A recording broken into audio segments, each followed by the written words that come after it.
Hello दोस्तों, स्वागत है आप सभी का आपके अपने YouTube channel MR word point में। आज प्रैक्टिस सेट नंबर 34 लेके आए हैं। इससे पहले के प्रैक्टिस सेट चैनल पर डाले जा चुके हैं।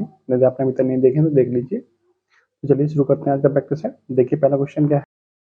देखिए क्वेश्चन क्या दिया है। अंग्रेजी शिक्षा प्रणाली की शुरुआत किस गवर्नर जनरल के शासनकाल में प्रारंभ हुई थी। तो अंग्रेजी शिक्षा प्रणाली की शुरुआत किसके समय हुई थी, तो विलियम बेंटिक के समय हुई थी।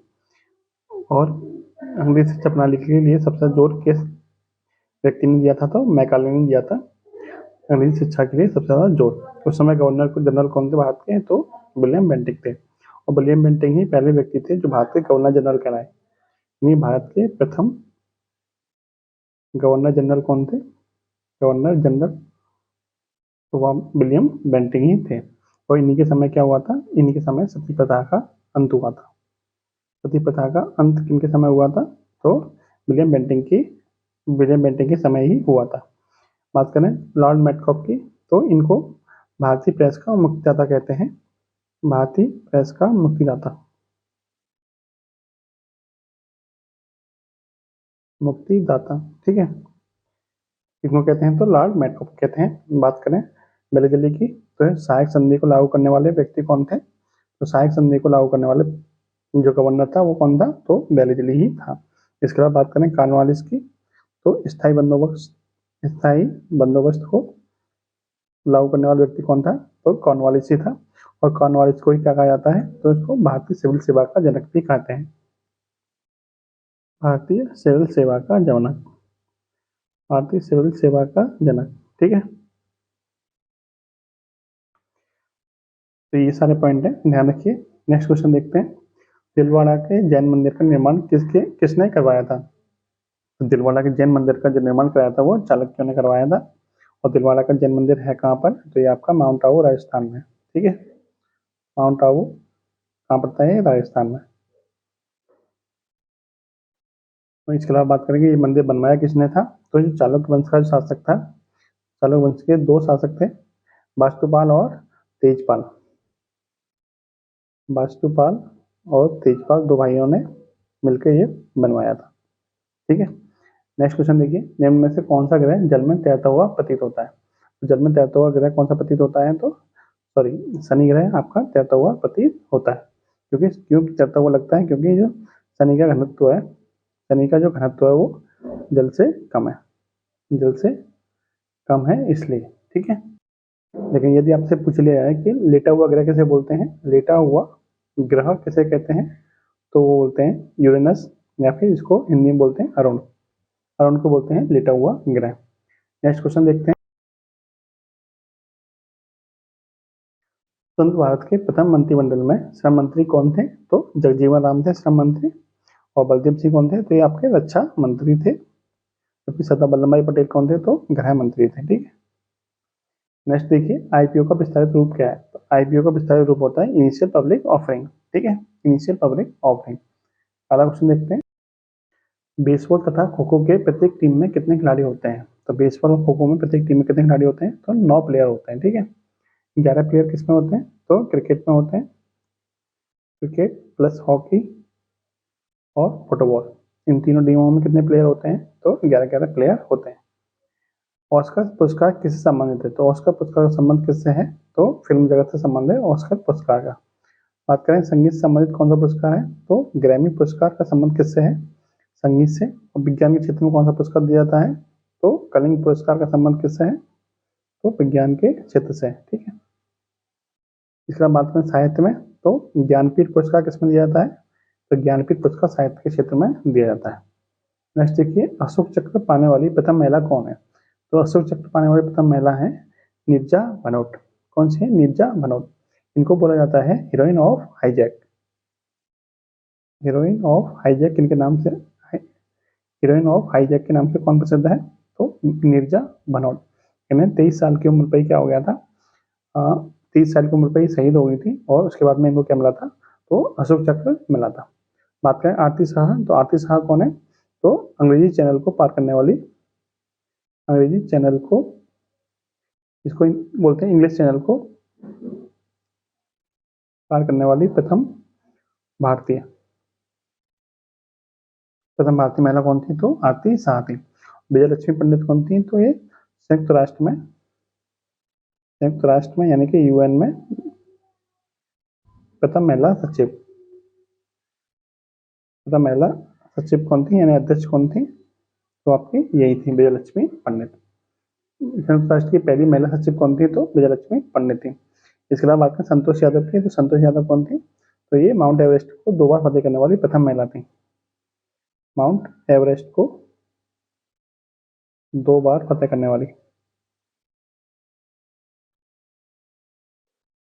प्रथम महिला, ठीक है, प्रथम महिला है संतोष यादव।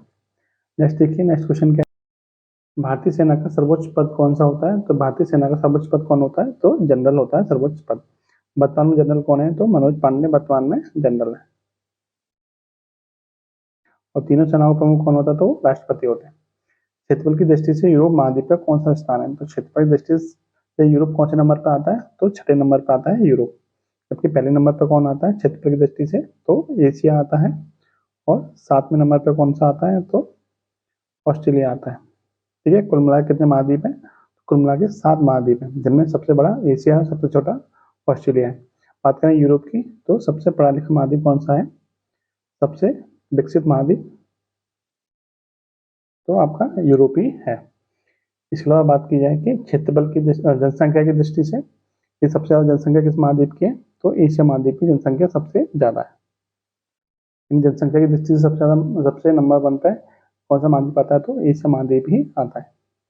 अगला क्वेश्चन देखते हैं, संविधान सभा में महिला सदस्यों की संख्या कितनी थी? तो संविधान सभा में महिला सदस्यों की संख्या थी वो कितनी थी? 15 महिलाएं थी। ठीक है, कुल सदस्य कितने थे? तो कुल सदस्य थे आपके 389। ठीक है, जो संविधान सभा थी उसका 2 भागों में क्या हो गया था? विभाजन हो गया था। एक जो भारतीय संविधान सभा थी और दूसरी आपकी पाकिस्तानी संविधान सभा थी। ठीक है, जो भारतीय संविधान सभा थी उसमें कितने सदस्य बचे थे? तो भारतीय संविधान सभा में जो सदस्य थे वो कितने थे? 289। ठीक, सॉरी 299, यहाँ सही कर लीजिए, 299 थे। ठीक है, नेक्स्ट क्वेश्चन देखते हैं, भारत के रक्षा संगठन का सर्वोच्च कमांडर कौन होता है? तो सर्वोच्च कमांडर कौन होता है? भारत के राष्ट्रपति सर्वोच्च कमांडर होते हैं। अपेक का मुख्यालय कहाँ है? तो अपेक का मुख्यालय मैंने आपको पिछले प्रैक्टिस सेट में बताया था कहाँ पर है, तो सिंगापुर में पड़ता है अपेक का मुख्यालय। अपेक की फॉर्म क्या है? भारत फ्रांस सॉरी एशिया प्रशांत आर्थिक सहयोग, ठीक है, यानी एशियन पैसिफिक इकोनॉमिक कॉर्पोरेशन, ये आपका अपेक है। अपेक का मुख्यालय कहाँ है? तो सिंगापुर में इसका मुख्यालय पड़ता है। और इसकी स्थापना कब हुई थी? तो 1995 में इसकी स्थापना हुई थी। बात करें इसमें कुल देश कितने हैं? तो कुल इसमें देश जो शामिल हैं वो 21 देश शामिल हैं। ठीक है, अगला क्वेश्चन देखिए, निम्न में से किस पुस्तक की रचना अरविंद घोष ने नहीं की है? तो ऑप्शन है the life divine, essays on Gita, letters on yoga और a bend in the river. तो ये तीनों रचनाएं जिनकी हैं अरविंद घोष की हैं, जबकि आ बैंड इन द रिवर किसकी है? तो ये BS नायपाल की है।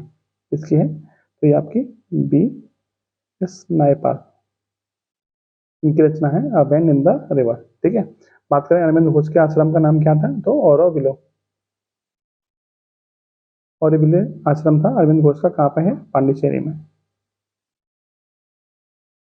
नेक्स्ट क्वेश्चन देखते हैं, सीमांत गांधी के नाम से किसे जाना जाता है? तो सीमांत गांधी के नाम से जानते हैं खान अब्दुल गफ्फार खान को। ठीक है, इनको सीमांत गांधी के नाम से जाना जाता है।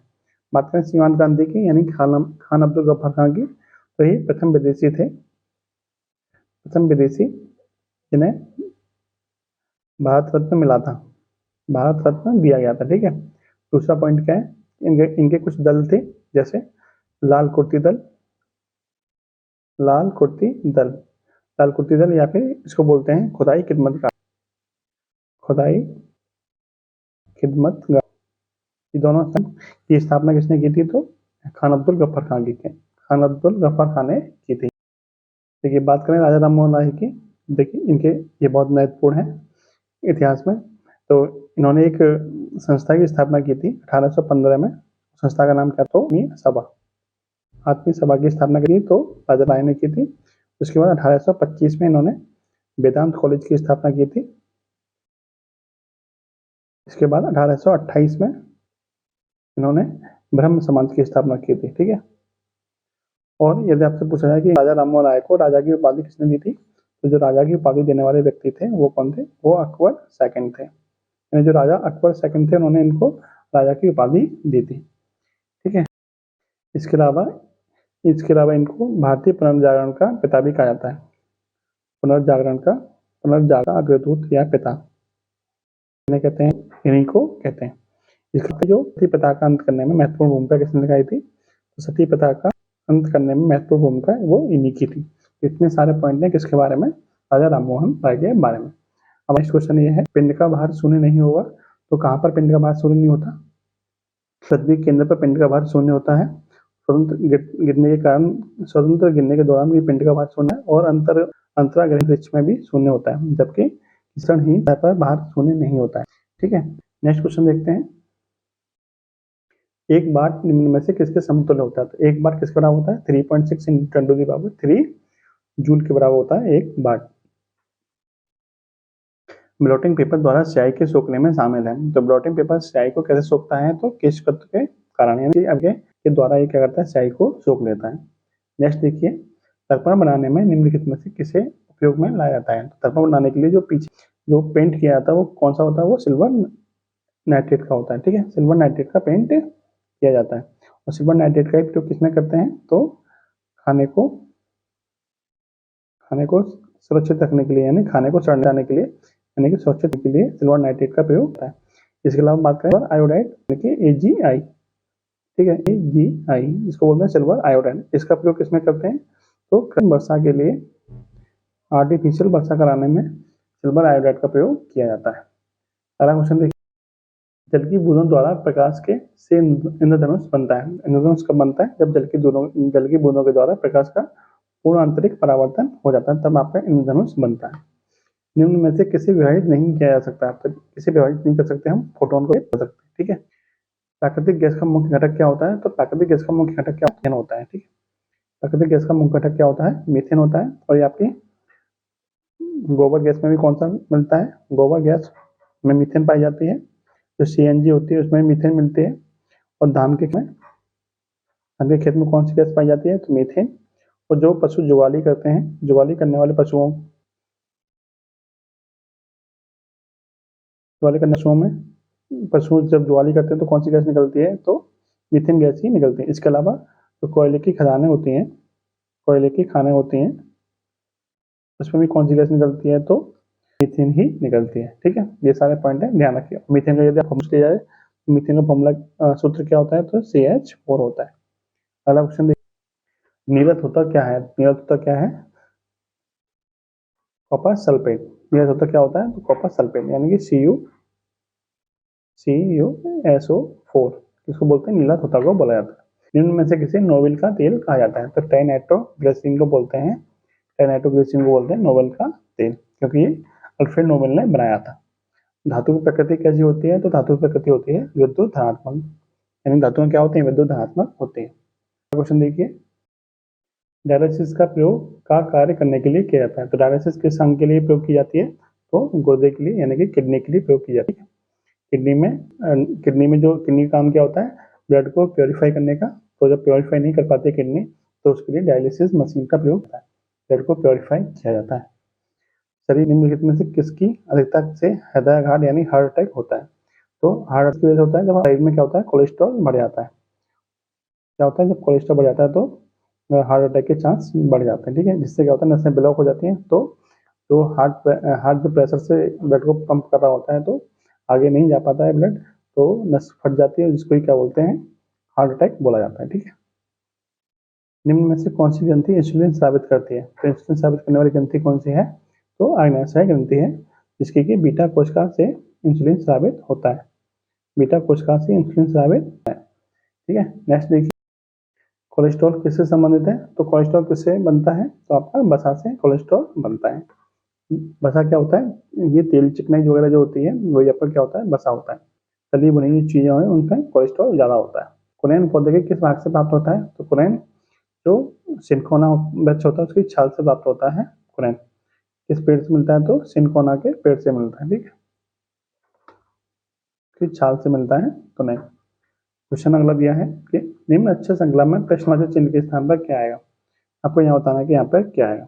देखिए डी में 4 जोड़ना आएगा, एच एच में जब 5 जोड़ेंगे तो कितना आएगा एम, और एम में जब 6 जोड़ेंगे कितना आएगा एस आएगा। ठीक है, पहला लेटर हो जाएगा आपका एस।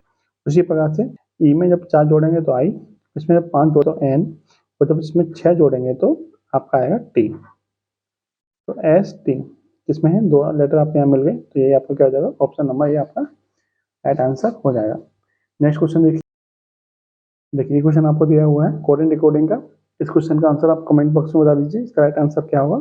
नेक्स्ट देखते हैं निम्न में से कौन सा एक भिन्न है, तो इसमें भिन्न कौन सा है। देखिए 3 4 4 3 यानी उल्टा करके दे रखा है, यहाँ पर भी उल्टा दिया हुआ है, यहाँ पर भी उल्टा दिया हुआ है, जबकि इसमें उल्टा नहीं दिया हुआ है, तो ये पर क्या हो जाएगा भिन्न हो जाएगा। इसको देखिए 3 का संबंध 37 से है तो 5 का संबंध किससे होगा। देखिए इस क्वेश्चन का आंसर भी आप कमेंट बॉक्स में बता दीजिए, सिंपल क्वेश्चन है, आप आराम से बता सकते हैं। कमेंट करके बताइए इसका राइट आंसर क्या होगा। अगला क्वेश्चन देखते हैं।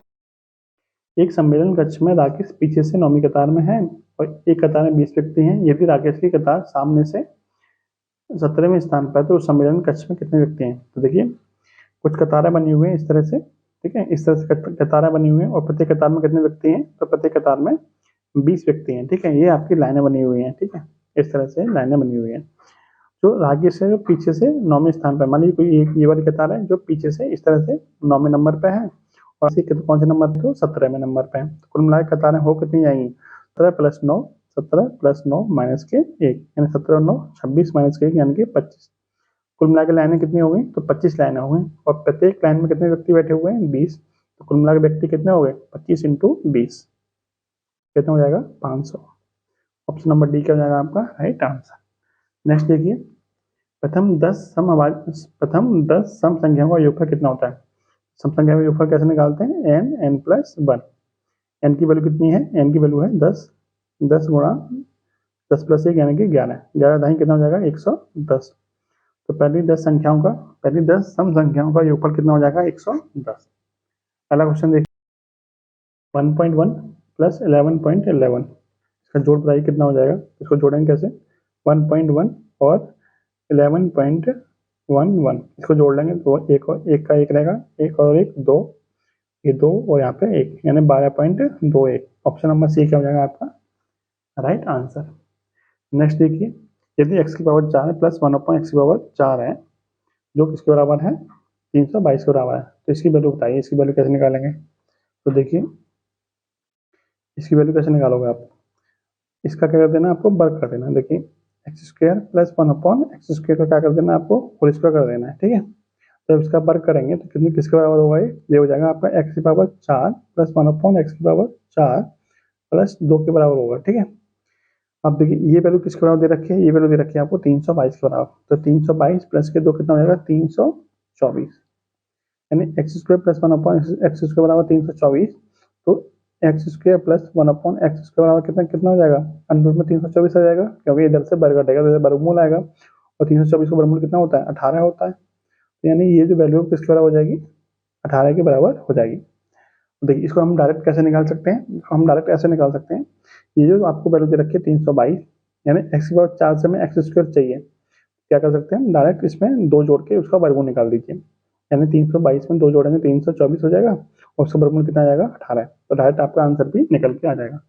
कैसे निकलता है वो मैं आपको इस तरह से समझा दिया है। ठीक है, 35 डिग्री का अनुपूरक कोण होगा, 35 डिग्री का अनुपूरक कोण क्या होगा, अनुपूरक कोण क्या होता है, यदि भी 2 कोण हैं तो इनका कोण का जोड़ जो होना चाहिए वो कितना होना चाहिए, वो 90 डिग्री होना चाहिए। यदि एक कोण 35 डिग्री का है तो दूसरा कोण कितने डिग्री का होगा, तो 90 माइनस के 35 यानी कि 55 डिग्री का होगा, यानी ऑप्शन नंबर बी का हो जाएगा आपका राइट आंसर। नेक्स्ट देखिए एक फर्श की माप दे रखी है 5 मीटर गुणा 4 मीटर, फर्श पर लगने के लिए कितनी टाइलों की आवश्यकता होगी, यदि एक टाइल की माप कितनी है 50 सेंटीमीटर और 40 सेंटीमीटर। तो देखिए टाइलों की संख्या कैसे निकालते हैं, फर्श का क्षेत्रफल बटे में एक टाइल का क्षेत्रफल, तो फर्श का क्षेत्रफल कितना है 5 मीटर गुणा 4 मीटर। देखिए टाइल सेंटीमीटर में दे रखी है तो हम इसको भी सेंटीमीटर में चेंज कर देंगे, तो मीटर को सेंटीमीटर करने क्या करना 4 गुणा 100 और एक टाइल का क्षेत्रफल है कितना 50 गुणा 40। ठीक है, इसको सॉल्व कर लेंगे, 2 जीरो से 2 जीरो खत्म, 5 से 5 खत्म, 4 से वाला 4 खत्म, कितना बचा, 100 बचा, तो आपका राइट आंसर कितना जाएगा, 100। यानी कितनी टाइलों की आवश्यकता होगी, तो टाइलों की आवश्यकता होगी। इसको सॉल्व कर लेते हैं। 60 की वैल्यू कितनी होती है, इसको √2, सॉरी सेक स्क्वायर 60 की वैल्यू होती है 2, तो ये हो जाएगा आपका 2 का वर्ग इंटू, और कॉस का 45 वैल्यू होती है 1/√2, 1/√2 का वर्ग, ठीक, माइनस, और कॉस स्क्वायर 30 की वैल्यू कितनी होती है, तो यहाँ पर जाएगा वर्ग। देखिए 2 यानी कि गुणा 2 माइनस के 4, 2 से कटेगा 2 बार, 2 माइनस के 4 बराबर हो जाएगा -2, तो आपका राइट आंसर कितना है, ऑप्शन नंबर डी -2। नेक्स्ट देखिए 25 में 5 का भाग, फिर इसमें भी 5 का भाग, तो कैसे सॉल्व करेंगे, तो देखिए जो सबसे पहले संख्या रखी है उसको ऊपर लिख लीजिए, बाकी यदि भाग दे रखा है तो दोनों संख्या कर दीजिए, आप गुणा करके नीचे दीजिए, ठीक है। अब इसको सॉल्व कर लेंगे, 5 × 5 25, भाग करने कितना बच जाएगा, एक बार, इसका राइट आंसर कितना जाएगा, बी। अगला क्वेश्चन देखते हैं, किसी संख्या का सबसे छोटा एवं पहला अपवर्तक कौन होता है, अपवर्तक मतलब गुणनखंड, सबसे छोटा गुणनखंड क्या होगा, तो किसी भी संख्या का तो वो 1 होता है, ठीक है, सबसे छोटा गुणनखंड होता है वो 1 होता है।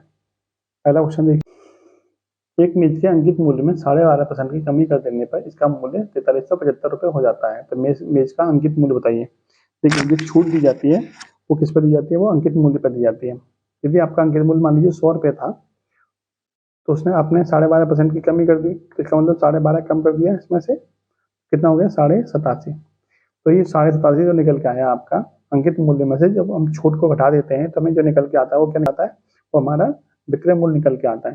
लेकिन 87.5 की वैल्यू कितनी रखी है आपको, 4375, और पूछा क्या, मेज का अंकित मूल्य यानी 100 की वैल्यू पूछी है, तो इसको सॉल्व कर लेंगे, तो 87.5 बराबर 4375, तो 1 यूनिट की वैल्यू कितनी हो जाएगी, 1 यूनिट की वैल्यू हो जाएगी यहाँ से 4375 बटे में 87.5, देखिए 1 यूनिट बराबर हो जाएगा 4375 बटे में 87.5, तो हमें 100 की वैल्यू चाहिए, 100 क्या हमारा अंकित मूल्य था, तो 100 बराबर 4375 बटे में 87.5, ठीक है, गुणा 100। इसको सॉल्व कर लेंगे, कैसे सॉल्व करेंगे इसे, देखिए पॉइंट हटेगा यहाँ से, तो एक जीरो यहाँ पर बढ़ जाएगा, और 87.5 से कितने बार कटेगा, 5 बार कटेगा, 5 × 1000 कितना हो जाएगा, 5000, राइट आंसर हो जाएगा ऑप्शन नंबर है 5000। नेक्स्ट देखिए, एक दुकानदार ने 1 दर्जन पेंसिलों को 30 रुपये में बेचकर 10 रुपये का लाभ कमाया, यानी 30 बेच रहा है तो लाभ कितने का हो रहा है, 10 रुपये का लाभ हो रहा है, इसका मतलब उसने खरीदी कितने में होगी, तो 30 - 10 यानी कि 20 रुपये में खरीदी थी, जब 20 रुपये में खरीदी है और 10 रुपये का लाभ हो रहा है, तो कितने % का लाभ हो गया, तो 10 बटे में 20 गुणा 100, यानी कि लाभ बटे में क्रय मूल्य गुणा 100, लाभ बराबर क्या होता है, लाभ प्रतिशत बराबर होता है लाभ बटे में क्रय मूल्य गुणा 100, ठीक है। 20 से कटेगा 2 बार, 10 से कटेगा 2 बार, 2 से कटेगा आपका ये 50, यानी कितने % का लाभ हो जाएगा, 50% का लाभ हो जाएगा, ऑप्शन नंबर डी आपका राइट आंसर हो जाएगा। नेक्स्ट क्वेश्चन देखिए, 15 कर्मचारियों के एक कार्यालय में मासिक औसत वेतन 1650 है, कुल मासिक वेतन कितना होगा, देखिए कुल वेतन पूछा है, तो कुल वेतन बराबर क्या होता है, औसत गुणा संख्या, औसत कितना दे रखा है 1650, और संख्या कितनी है 15, दोनों गुणा कर दीजिए, आपका कुल वेतन निकल के आ जाएगा। देखिए 0 का 0 रहेगा, 15 × 15 75, हासिल के 7, 15 × 6 = 90 और 7 97, हासिल के 9, 15 का 15 और 9 24, यानी कि 24,750, ऑप्शन नंबर बी क्या हो जाएगा आपका राइट आंसर। नेक्स्ट देखिए, यदि √5 की वैल्यू इतनी है और √3 की वैल्यू इतनी है, तो 1/√5 + √3 की वैल्यू बताइए, तो देखिए कैसे निकाल सकते हैं इसको, देखिए √5 2.35 और √3 की वैल्यू 173, तो इसको सॉल्व करें, तो 1 में √5 की वैल्यू लीजिए 2.36 √3 इतनी है 1.3, तो जोड़ लें तो ये हो जाएगा, ये आ जाएगा 1 में 2 8 6 और 7 2 9, और यहाँ से 1 और 2 3, ठीक है, यानी 1/3.968, तो इसको हम मान सकते हैं 1/4, इसको हम लगभग क्या मान सकते हैं 1/4, और 1/4 की वैल्यू कितनी होती है 0.25, यानी आपका जो आंसर होगा वो लगभग कितना होगा 0.25 के आसपास होगा। अब ऑप्शन चेक कर लीजिए, देखिए 0.25 पे आपका एक ही ऑप्शन है, तो आपका क्या होगा राइट आंसर, ठीक है। इसका जो दूसरा तरीका है वो आपका लंबा तरीका पड़ेगा, उससे आपका टाइम ज़्यादा लगेगा, ठीक है। दूसरा तरीका मैं आपको दिखाता हूँ, देखिए ये आपका दूसरा तरीका है, आप इस तरह से भी इसको सवाल को कर सकते हैं आराम से, जो मैंने आपको तरीका बताया वो आपका शॉर्ट तरीका है, जो आपको तरीका ठीक लगे आप उस तरीके से सवाल को कर सकते हैं। अगला क्वेश्चन देखते हैं, क्वेश्चन दिया है कि 24,000 का 20% वार्षिक दर से 9 माह का चक्रवृद्धि ब्याज क्या होगा, जबकि ब्याज क्या है, तिमाही है। जब ब्याज तिमाही है तो दर क्या हो जाएगी, 1/4 दर में, यानी कि आर बराबर हो जाएगा 20/4, यानी कि 5% की दर हो जाएगी। और जो समय होगा वो कितना हो जाएगा, तिमाही के हिसाब से 3 माह के हिसाब से 9 माह में कितनी साल बन जाएंगी, तो 3 हिस्से बन जाएंगे, यानी 9 माह में 3 महीने के 3 हिस्से बन जाएंगे। तो एन बराबर कितना हो जाएगा, 3 वर्ष। ठीक है, अब इसको सॉल्व कर लेंगे, ब्याज निकालने हैं इसकी। तो देखिए ब्याज कैसे निकालेंगे। देखिए मैंने आपको फॉर्मूला बताया था कि ए बराबर क्या होता है, पी इंटू 1+r/100 की पावर एन। ठीक है, यहाँ से आपको ए निकालना है पहले, तो ए में से क्या करेंगे, हम पी माइनस करके ब्याज निकाल लेंगे। ठीक है, पी की वैल्यू कितनी रखी है, 24,000। 1+r की वैल्यू कितनी निकल के आई हमारी, यहाँ से 5/100। एन की वैल्यू कितनी निकल के आई, 3। ठीक है, इसको सॉल्व कर लेंगे। तो 24,000 गुणा 5 से कटेगा ये 20 पर, और 20 से कम 20 और 1 21, 21/20, उसकी पावर कितनी है, 3। सॉल्व कर लेते हैं इसको। तो 24,000 गुणा 21 गुणा 21 गुणा 21 बटे में कितना आ जाएगा, 20 गुणा 20। ठीक है, अब देखिए 3 जीरो से 3 जीरो कट जाएंगे आपके, और 2 दूनी 4 दूनी 8, 8 से कटेगा आपका 3 बार, यानी 21 गुणा 21 गुणा 21 का 3 से गुणा कर देना है। तो 21 का क्यूब कितना होता है, 21 का क्यूब होता है 9261, यानी 3 गुणा 9261 गुणा कर लीजिए। 3 एकम 3, 3 छक्के 18, 3 दूनी 6 और 1 7, और 3 27 के 27। ये आपका क्या निकल के आया, मिश्रण निकल के आ गया। अब आपको ब्याज निकालना है, तो ब्याज निकालने के लिए क्या करेंगे, मिश्रण में से मूलधन को माइनस कर देंगे। मूलधन कितना था हमारा, 24,000 मूलधन था। ठीक है, माइनस कर दीजिए 1, 8, 7 और 3, यानी 3781 आपकी क्या निकल के आ जाएगी, आपकी ब्याज निकल के आ जाएगी। यानी कि ऑप्शन नंबर, देखिए थोड़ा मिस्टेक हुआ है कहीं ना कहीं, 3 एकम 3, यहाँ पे 3 आएगा। ठीक है, यहाँ पे भी कितना आएगा, 3 आएगा। ठीक है, तो कितना आएगा, 3783 आपका ब्याज निकल के आ जाएगा। नेक्स्ट क्वेश्चन देखिए, 3 साझेदार एबीसी ने एक व्यापार में क्रमशः 10,200, 13,800 और 19,200 रुपये लगाए। वर्ष के अंत में 50,400 के लाभ में ऐसे बी का हिस्सा कितना होगा, बी का हिस्सा बताना है, बी का हिस्सा कितना होगा। तो देखिए इसमें कॉन्सेप्ट क्या काम करता है कि जिस रेशियो में, यानी जिस अनुपात में ये तीनों लोग अपनी अपनी राशि लगाते हैं, उसी अनुपात में क्या होता है, इनका लाभ बढ़ता है। जिस अनुपात में ये राशि लगाएंगे उसी अनुपात में क्या होगा, इनका लाभ बढ़ेगा। तो इनकी राशियों का अनुपात निकाल लेते हैं पहले, तो उसी अनुपात में हम क्या करेंगे, लाभ को बांट देंगे। देखिए कैसे सॉल्व करते हैं इसे। देखिए एबीसी का अनुपात देख लीजिए क्या क्या है, 10,200 इसने लगाए, 13,800 इसने लगाए, और 19,200 इसने लगाए। इनका अनुपात निकाल लेते हैं। तो देखिए 2 जीरो तीनों में से हट जाएगा। उसके बाद देखिए, उसके बाद किससे कटेंगे, उसके बाद 6 से कटेंगे, 6 से 17 बार कटेगा, 6 से 23 बार कटेगा, और 6 से कटेगा आपका 6 3 18, और 6 दूनी 12, 32 बार कटेगा। यानी इन तीनों के अनुपातों का जोड़ कितना हो जाएगा, 17 और 23 40 और 32 72, यानी कुल जो हिस्सा है वो कितना है, 72 है। और 72 की वैल्यू कितनी दे रखी है, 50,400। ठीक है, 50,400। तो 1 यूनिट की वैल्यू कितनी आ जाएगी, 50,400 बटे में 72। आपसे पूछा क्या, बी का हिस्सा पूछा है, क्या पूछा, बी का हिस्सा। बी का हिस्सा कितना निकल के आया, बी का हिस्सा 23 निकल के आया। तो 23 की वैल्यू कितनी हो जाएगी, 23 बराबर 50,400 बटे में 72 गुणा 23। ठीक है, और 72 से कितने बार कटेगा, ये 72 से कटेगा आपका 7 बार, और 7 इंटू 7 नहीं 700 बार कटेगा। और 700 इंटू 23 कितना होता है, 700 इंटू 23 होता है 7 21, और 7 दूनी 14 और 2 16, यानी 16,100। आपका राइट आंसर कितना जाएगा, 16,100। ऑप्शन नंबर डी आपका राइट आंसर हो जाएगा। और ये है आज का लास्ट क्वेश्चन, जिसका आंसर आप कमेंट बॉक्स में बता दीजिए इसका राइट आंसर क्या होगा, क्योंकि मैंने आपको 3-4 सवाल करा दिए इस तरह के। आप इस क्वेश्चन का आंसर कमेंट बॉक्स में बता दीजिए कि राइट आंसर क्या होगा। तो वीडियो आपको कैसी लगी जरूर बताइएगा कमेंट बॉक्स में। जय हिंद, जय भारत।